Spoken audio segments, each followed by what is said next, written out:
નમસ્કાર મિત્રો, પ્રણામ. આપનું સ્વાગત કરું છું એક નવી જ કહાનીમાં. આજે આ કેસની અંતિમ ચર્ચા સમાપ્ત થઈ. સંપૂર્ણ કાર્યવાહી દરમિયાન કોઈ પણ એવો પુરાવો હાથ ન લગ્યો જેથી સુગંધા ખૂનના આરોપમાંથી મુક્ત થઈ શકે. વિપક્ષની સાબિતીઓ એટલી મજબૂત હતી કે કોઈ ટીકાને સ્થાન નહોતું મળ્યું. તે ઉપરાંત આ કેસની આરોપી સુગંધા તો બસ ચૂપચાપ બેઠી જ રહેતી. તેના મૌનને તોડવા માટે સરકારી વકીલે ખૂબ કોશિશ કરી, પરંતુ તે ટસની મસ ન થઈ. તેના આવા દ્રઢ નિશ્ચયથી સરકારી વકીલ દીપ્તિ ખૂબ જ હતપ્રભ થઈ ગઈ હતી. સુગંધા ઉપર નવજાત શિશુનું ખૂન કરીને લાશને વાડામાં દાટી દેવાનો આરોપ હતો અને વિશ્વાસપાત્ર સૂત્રો દ્વારા જાણવા મળ્યું હતું કે આ કામ સુગંધાએ નહીં પરંતુ તેના દિયર રમેશે કર્યું હતું. સુગંધાના લગ્નને 5 વર્ષ થયા હતા. તે સામાજિક દ્રષ્ટિએ પરિણીતા હતી, પરંતુ તેનો પતિ પુરુષ નહોતો. લગ્ન બાદ 1 વર્ષ સુધી તે સુગંધા સાથે રહ્યો, પરંતુ ધીમે ધીમે સુગંધાની શારીરિક ઈચ્છાઓ જોઈને તેને નપુંસક હોવાને કારણે પોતાની જાત ઉપર ધૃણા આવી અને તે ઘર છોડીને જતો રહ્યો. આ ઘટનાને આજે 4 વર્ષ થયા હતા. સુગંધાના પિયરમાં ગરીબ ભાઈ ભાભી હતા, જ્યારે સાસરિયામાં વૃદ્ધ સસરા અને પરણવાલાયક દિયર રમેશ એમ 2 જણ હતા. જ્યારે 2 નણંદોના લગ્ન થઈ ગયા હતા. રમેશ ગામની શાળામાં શિક્ષક હતો. સુગંધાના સસરા દીકરો ઘર છોડીને જતો રહ્યો હોવાથી સુગંધાને સતત મહેણા માર્યા કરતા હતા, પરંતુ સુગંધા તેમની વાતો સાંભળીને પણ 2 ટંક જમવાનું અને માથે છાપરું મળી રહેતું હોવાથી ભગવાનનો પાડ માનતી, કારણ કે તેના પિયરમાં તો 2 ટંક ખાવાનો પણ અભાવ હતો. હવે તો સુગંધાનો કેસ પૂરો થઈ ગયો હતો. જજ આખરી ચુકાદો સંભળાવવાના હતા. તેના આગલા દિવસે તેની વકીલ દીપ્તિ તેને મળવા જેલમાં ગઈ હતી. જ્યારે દીપ્તિ જેલમાં પહોંચી તો સુગંધા ગાલીચો બનાવતી હતી. સુગંધાનું મુખ ત્યારે કોરી પાટી જેવું હતું. તેની નિર્દોષ આંખો જોતા લાગે પણ નહીં કે તે ખૂની હશે. આવતીકાલે તેના જીવનનો મહત્વનો નિર્ણય લેવાનો હતો, છતાં તેના મુખ ઉપર ગજબની શાંતિ હતી. આ પહેલાં પણ કેસની કાર્યવાહી દરમિયાન સરકારી વકીલ દીપ્તિ તેની પાસે જરૂરી માહિતી મેળવવા જેલમાં જતી હતી, પરંતુ આજે તે સુગંધાને છેલ્લી વખત મોઢું ખોલીને કંઈક બોલવાનું સમજાવવા આવી હતી. દીપ્તિએ પણ છેલ્લા થોડા સમયથી વકીલાત શરૂ કરી હતી અને તે હંમેશા માણસને તેની આંખો તથા ચહેરા ઉપરથી ખૂબ જ સારી રીતે ઓળખી લેતી. સુગંધાની નિર્દોષ આંખો, ભાવવિહીન ચહેરો તથા મૌન તેની નિર્દોષતાની સાખ પૂરતા હતા, પણ અદાલતમાં તો પુરાવાની જ જરૂર પડતી હતી. એટલે દીપ્તિ ખાસ આજે તેને મળવા આવી હતી. દીપ્તિને જોતા સુગંધાએ ઊભી થઈને એક સ્મિત ફરકાવ્યું, પછી નીચી નજરે બેસી ગઈ.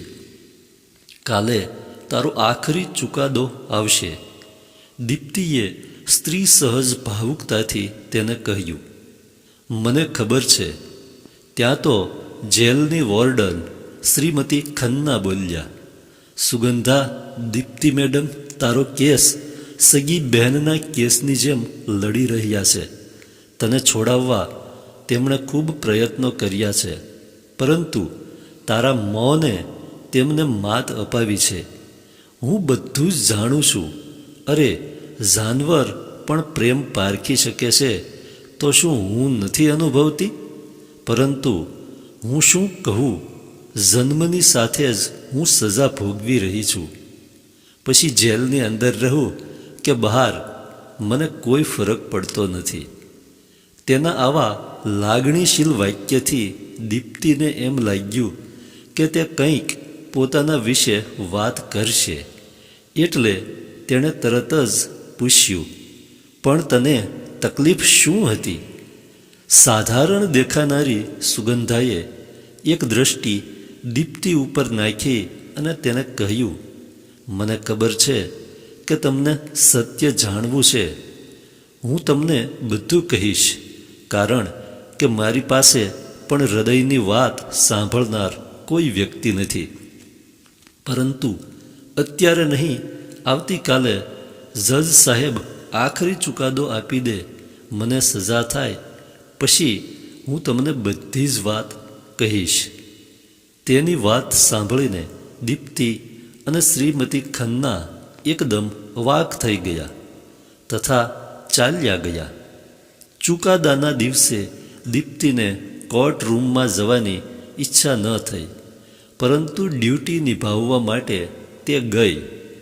કોર્ટ રૂમમાં સુગંધાને પણ લાવવામાં આવી. તે સમયે પણ તેનો ચહેરો ભાવશૂન્ય જ હતો. જજ સાહેબ સુગંધા ઉપર કલમ 302 અંતર્ગત હત્યા અને 318 અંતર્ગત બાળકના મૃતદેહને છુપાવવાના આરોપ હેઠળ 10 વર્ષની સખત કેદની સજા ફરમાવી. દીપ્તિએ યંત્રવત રીતે ચાર્જશીટ ઉપર સહી કરી અને સુગંધાની સામે જોયા વગર બાર રૂમમાં આવી અને બેસી ગઈ. દીપ્તિને તેના વરિષ્ઠ વકીલ મિત્રએ સમજાવી કે આવા કેસમાં બહુ ભાવુક ન બનાય, પરંતુ તે અંદરથી ખૂબ જ દુઃખી થઈ ગઈ હતી. એટલે તે તબિયત સારી નથી એમ કહીને ઘરે આવી. ઘરે આવીને તરત જ તે બાથરૂમમાં ગઈ અને મન ભરીને રડી. જ્યારે તે એકદમ શાંત થઈ ત્યારે નાહી અને ફ્રેશ થઈને બહાર આવી.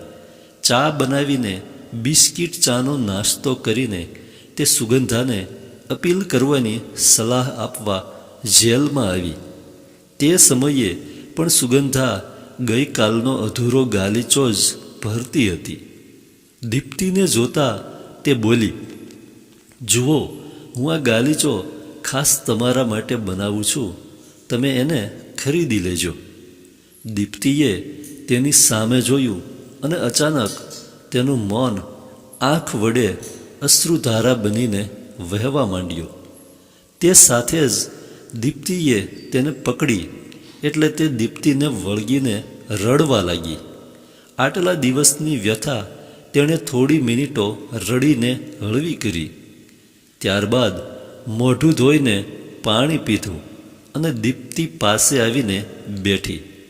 મારે હવે કોઈ અપીલ કરવી નથી, પરંતુ મેં ગઈકાલે તમને જે વચન આપ્યું હતું તે આજે પૂરું કરીશ. તમે મારી વાત સાંભળીને નક્કી કરજો કે મેં સારું કર્યું કે ખરાબ. હું નાની હતી ત્યારે મા બાપ મરી ગયા. ભાઈ ભાભી પાસે રહીને મોટી થઈ. મને ભણવાનું ગમતું, પરંતુ 8મા ધોરણ પછી ગામમાં શાળા ન હોવાથી મેં મારું ભણવાનું પડતું મૂક્યું. જો કે 8મા ધોરણ સુધી હું ભણવામાં હંમેશા પહેલી આવતી અને શાળા તરફથી જે ઇનામ મળતું તે ભાભી લઈ લેતી.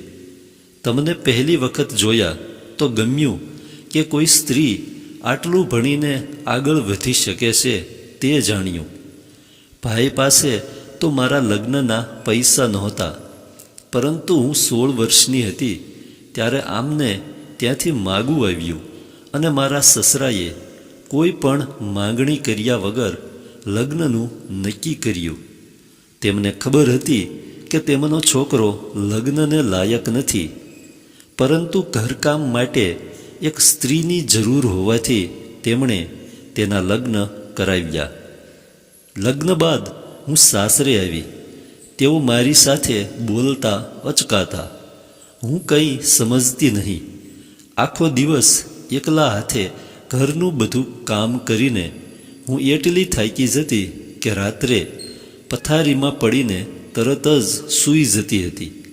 આમને આમ 1 વર્ષ પૂરું થયું અને અચાનક એક દિવસ મારા પતિ ઘર છોડીને ચાલ્યા ગયા. તે દિવસથી ઘરમાં સતત મહેણા ટોણા તથા સસરાની ગાળો ખાતા જ દિવસો પૂરા કરતી. મારા દિયર રમેશ પણ હવે પરણવા લાયક થયા હતા. સસરાને તેના લગ્નની પણ ચિંતા હતી, પરંતુ રમેશ સમજદાર હતો, એટલે હું ત્યાં કામ કરીને 2 ટંક જમીને દિવસો પૂરા કરતી. ગયા વર્ષે હું બાજુના ગામમાં આવેલો મેળો જોવા ગઈ. ત્યાં રમેશ તથા તેની શાળાના અન્ય શિક્ષક રાજેશ પણ આવ્યા હતા. બહેનપણીની સાથે જબરજસ્તી ચકડોળમાં બેઠી, પણ કોણ જાણે કેમ કરતાં હું ચાલુ ચકડોળે નીચે ફેંકાઈ ગઈ. નીચે રમેશ અને રાજેશ ઊભા હતા. મને પડતી જોઈને રાજેશ દોડ્યો અને મને પકડી લીધી. ઘડીક વાર તો મને કંઈ સમજાયું નહીં કે શું થયું, પરંતુ જ્યારે કળ વળી ત્યારે હું રાજેશના ખોળામાં સૂતી હતી અને રમેશ પાણી છાંટતો હતો. જીવનમાં પહેલીવાર મેં કોઈ પુરુષનો સ્પર્શ અનુભવ્યો હતો અને મારો પગ કુંડાળામાં પડી ગયો. હું અને રાજેશ મળવા લાગ્યા. રમેશ અમારા વિશે જાણતો હતો. તે કહેતો કે મને ખબર છે તમને કોઈ સુખ નથી મળ્યું. જો આ રીતે પણ તમને સુખ મળતું હોય તો હું તમારી આડે નહીં આવું. અમારી આ મુલાકાતોને લીધે મને ગર્વ રહ્યો. રાજેશને ખબર પડતા તે ગભરાયો, કારણ કે તે પરિણીત હતો. સમાજમાં તેની પ્રતિષ્ઠા હતી. રમેશે તેને સમજાવ્યો કે તેની આબરૂ ઉપર કોઈ આંચ નહીં આવે. જેમ જેમ દિવસો જવા લાગ્યા તેમ તેમ પાડોશમાં વાતો થવા લાગી. રમેશ એમ કહેતો કે ભાભીને પેટનો દુખાવો થયો છે તથા ગેસને લીધે પેટ વધ્યું છે. પરંતુ સ્ત્રીની નજરથી આ વાત ક્યાં સુધી છુપાય? ગામના લોકોની નજર અમારા ઉપર જ રહેતી અને અમારી પ્રત્યેક હિલચાલની જાણ પાડોશીઓ રાખતા હતા.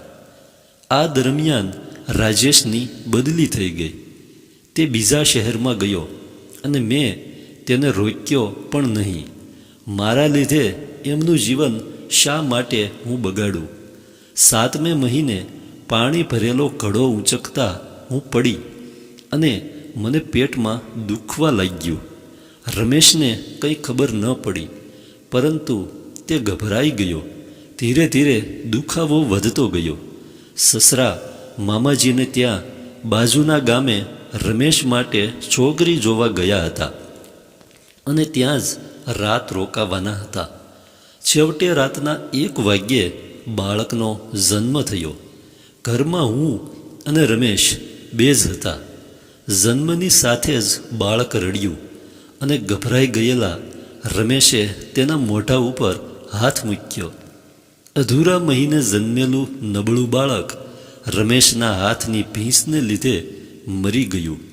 જેમ તેમ કરીને હું ઊભી થઈ, બધું સાફ કર્યું.